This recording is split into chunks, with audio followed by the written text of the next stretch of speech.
Speaker, tungkol sa... Ayan ang pinakamahalagang batas na ipinapasa ng Kongreso taon-taon.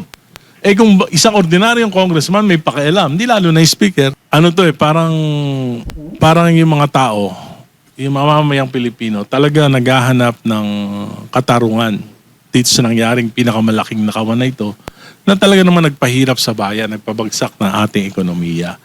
So hanggat hindi nakakakita ng malaking isda ang mga mamayan ay hindi aangat ang tiwala ng mamamayan sa ating Pangulo. Kaya mahalaga para sa Pangulo na makita ang mga mamamayan na malaking isda. Meron po kayong meron po kang oral argument ngayon. Yung petition ninyo kahapon, yung petition nyo ni Congressman Leila De Lima patungkol sa unprogrammed appropriations. Pakipaliwanag kasi nga po. Yung itong 19th Congress, yung unprogrammed appropriations, matagal na yan. Pero noong nakaraan, insignificant, walang kumo-question. Bakit? Maliit lang. Pangalawa, karaniwan yan, ginagamit lang para dun sa foreign assisted projects. Dahil kalimbawa, may na-expect tayo na may mapipirmahan na tulong o utang para sa isang proyekto, pero hindi pa tapos, hindi pa pwedeng ilagay sa program appropriations. Inilalagay yan sa unprogram. Para naman, pag na-aprobahan na,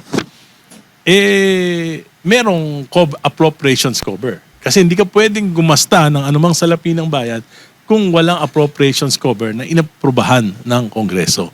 So okay lang yan, walang mapapansin. Kahit na sa under the 1987 Constitution, there is no such thing as unprogrammed appropriations. Ayun. Wala yan. Kaya lang, hindi pinapansin. Pero nung 19th Congress, nagamit sa korupsyon. Anong ginawa? Pinalaki. First time in the history of Philippine budget na yung unprogrammed appropriations nung 2023 ay umabot ng 700 billion.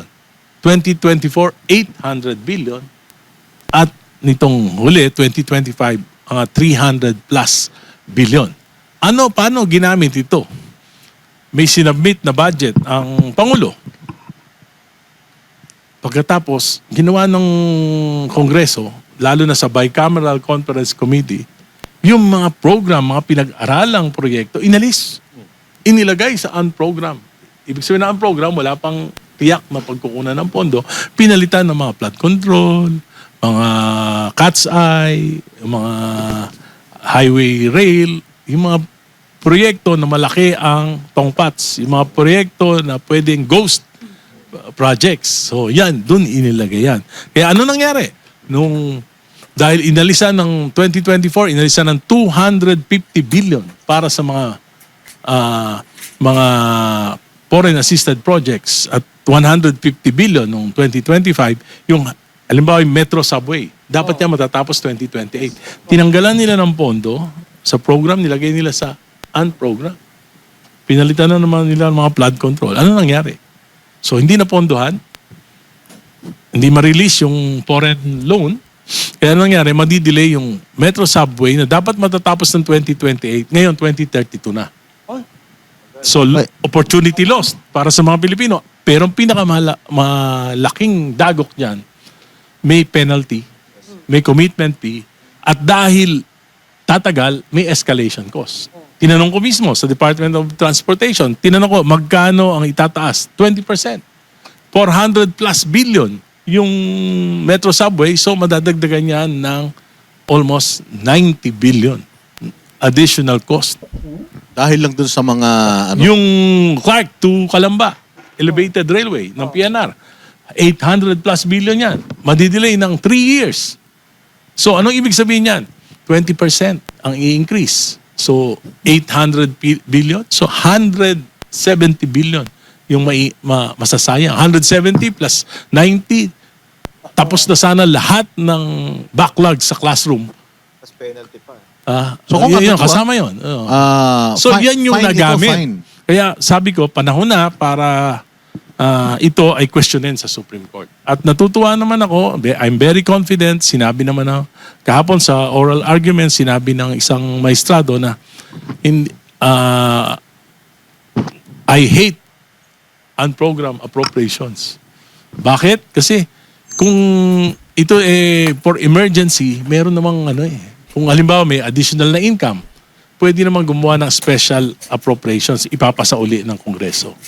It will just take 2 months para maipasa yan. Pangalawa, meron namang contingency fund ang gobyerno, at least mga 13 billion a year yan kung may mga emergencies. Kung masasabi ba natin itong unprogrammed bills, ito yung bagong pork barrel? Well, pwedeng gawing pork barrel. At maraming kalokohan na nangyari noong 19th Congress. Noong nakaraan, aaminin ko, nung mga nakaraang hindi naman, walang pumapansin dahil hindi naman, saka hindi kalaki, walang gumagawa ng kalokohan. Hindi nagagamit sa mali.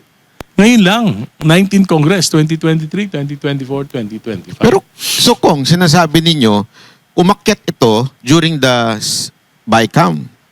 Tama po? Merong small committee sa Congress. Oh. Tapos meron pang BICAM. 2 beses. So doon umakyat yung unprogrammed. Tulad nga ng sinasabi ngayon ni former speaker na wala naman daw siyang kinalaman doon sa small committee at sa BICAM dahil ang nandun ay si Senate President Chis Escudero at si Zaldico. Naniniwala po ba kayo na walang kinalaman yung si dating speaker? Hindi pa ako naniniwala na walang kaalaman ang speaker tungkol sa... Ayan ang pinakamahalagang batas na ipinapasa ng Kongreso taon-taon. Kung isang ordinaryong congressman may pakialam, hindi lalo na yung speaker. So, ibig sabihin yung kanyang saka siya speech pumili kahapon. kay Congressman Zaldico. Although binoto, pero siya mismo ang pumili. Alam na alam yan ng buong Kongreso, talagang may say ang speaker sa pagpili ng mga major committees sa Kongreso. Kung dahil naman may nangyayaring korupsyon dyan sa sinasabing yung na yan, ano naman po pinakamalaking ambag dyan ni Marcos? Ni President Bongbong Marcos? Hindi, ang tinatanong ko kasi, alam mo, marami namang naging pangulo sa ating bansa. Ngayon lang na nangyari yan. Bakit? Kasi, for example, si GMA, nung tinataas ng Kongreso, yung pondo, umalag siya. Kaya nga, nagkaroon tayo ng reenacted budget. Kasi may veto power ang ang presidente. Pagka yung ganyan gusto nyong budget, kasi ang tawag sa budget, isang tawag sa national budget is President's budget. Bakit? Yan yung plano mo para sa bayan mo. Ang tawag niyan, Philippine Development Plan. So para magawa mo yung Philippine Development Plan, yung mabawat ahensya ng gobyerno, gumagawa sila ng plano. Infrastructure, ito para matupad tong Philippine Development. Health, ito para matupad. Education, para matupad yung mga pangarap mo para sa taon na ito. So pagka binabago mo yan, binabago mo yung Philippine Development Plan. Presidente yan siya ang nagpaplano niyan di ba? So, hindi mapayag si GMA, si Pinoy, hindi mapayag. At maging si President Duterte, hindi siya pumayag, di ba? So, pagdating dito, sinalaula ng 19th Congress yung budget ng Pangulo. 2023. Hindi ako naniniwala na hindi niya, siguro kung 1 taon, baka pwede, napalusutan siya. Pero kung 3 taon, andyan yung kanyang mga gabinete, ba't hindi niya alam? So sabi ko, it's a question of complicity, it's a question of complicity or competency. Diba? So naniniwala kayo na may direktang kaalaman si Marcos kaya dito nga, tanong ko, kung hindi niya alam yan, ano yung susunod? Pag hindi niya alam, presidente ka, hindi mo alam, competent. Umalis ka na dyan. It's a question of complicity or competency. Kaya nga, maraming lumabas during the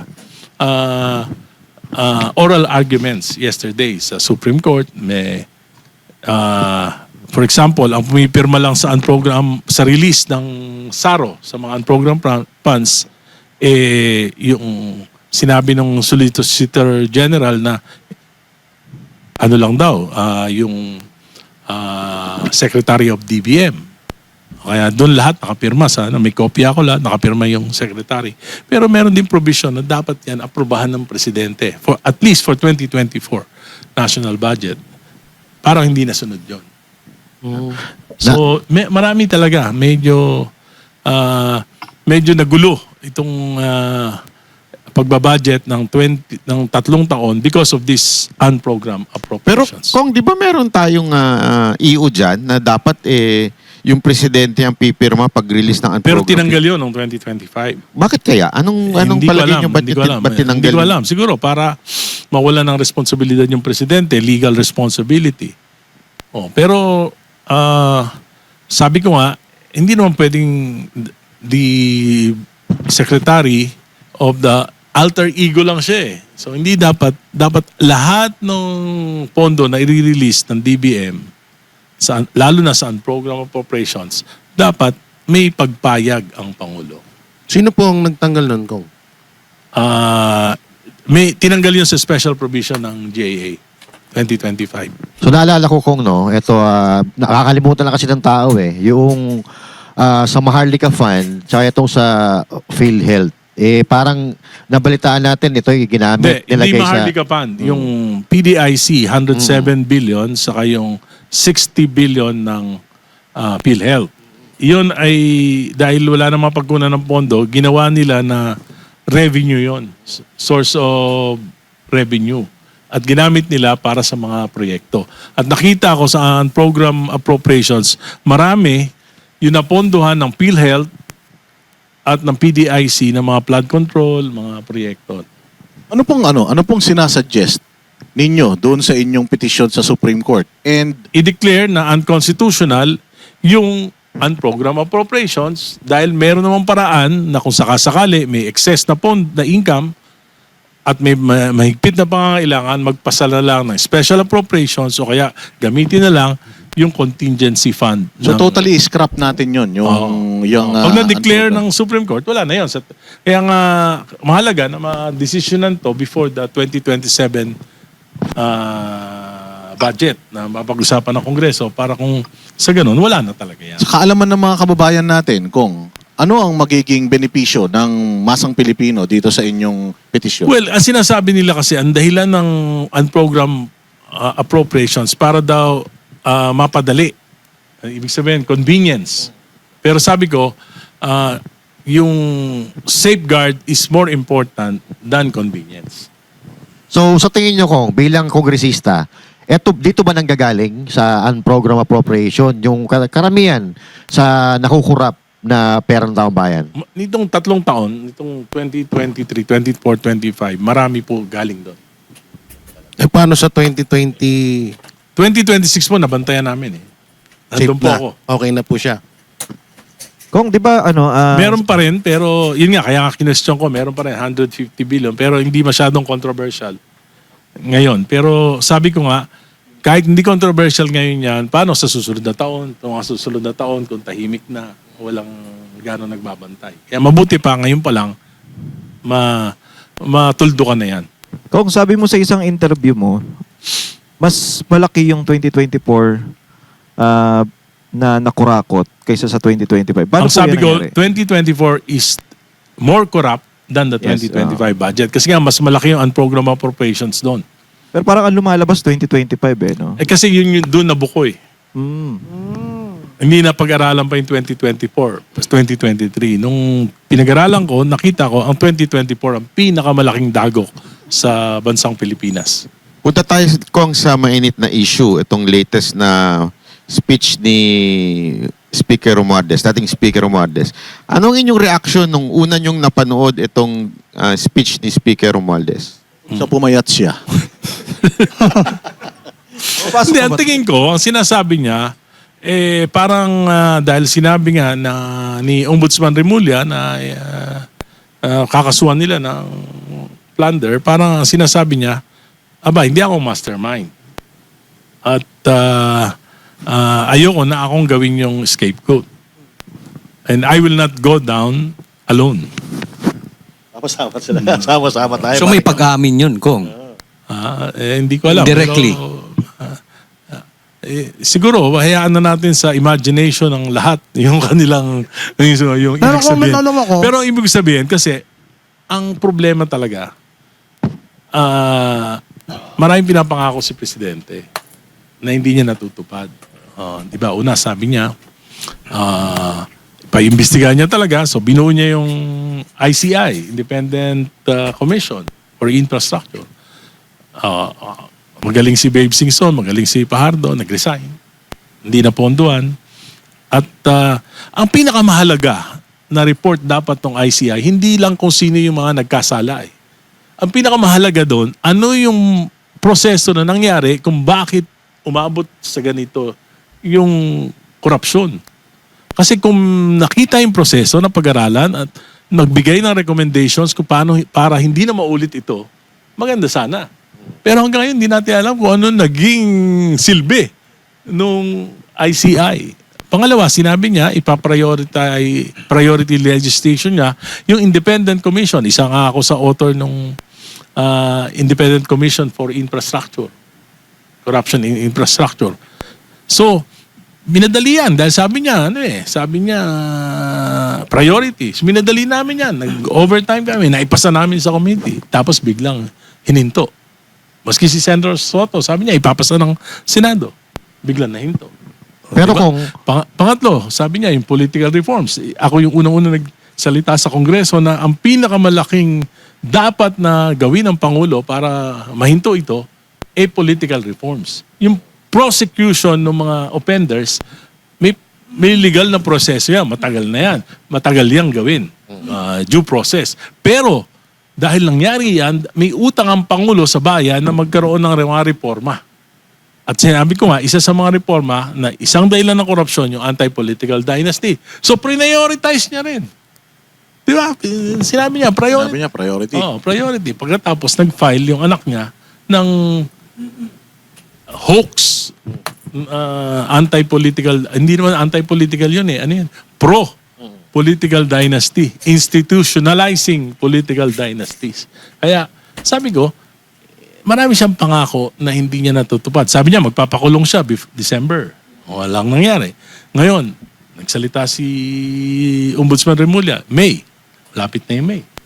Magiging mainit daw ang At summer. ngayon, siguro, talagang maliit na yung elbow room ng administration. Pag hindi pa matutupad to, talagang medyo mako-question na talaga yung credibilidad nila na bigyan ng solusyon. Itong pinakamalaking nakawan na nangyari sa national, sabi ko nga, the greatest heist in the history of Philippine budgeting and infrastructure. nagtutuwa na sila ngayon, no? Kahapon maraming naganap. May nagsalita si Boying Remulla na hindi papayagan si Martin Romualdez. And after that, nagbigay ng speech si Martin Romualdez. Then It's after that, actually a threat na wag niyo akong gagalawin. Pag ginalaw niyo ako, so tingin nyo kung it's a threat. tingin nyo kung takot din sila kay Martin Romualdez kasi parang maraming It alam will depend on what will be their actions after the speech of... Pero kung tinutumbok ni Speaker Romualdez doon na sa executive nagsimula. Yes. Hindi. Nag-ending din Sinabi ni ang execution, budget execution. Kami gumagawa ng budget pero nag-execute yung executive. Kung merong flood control ghost project, executive yan, hindi yan legislative. Yun ang sinasabi. Hindi nga po niya ito pinangalanan direkta si Bongbong Marcos. Pero sa inyong palagay po, sa Basta tingin niyo po, sinasabi niya executive. Kaya nga sabi ko, it's a threat. Ngayon, to whom sila na nagkakaintindihan. No? pero kayo po, naniniwala po ba kayo Kong na si President Marcos ang mastermind ng lahat ng korupsyon na nangyayari ngayon dito? Well, ang sinabi ko nga, di ba, it's a question of complicity or competence. And both are impeachable offense. para kayo lang. Niniwala ka ba o... Yun nga, sinabi ko, it's a question of... kasi I don't want to prejudge. Kasi may dalawang possibility. Ang dalawang possibility, competency or complicity.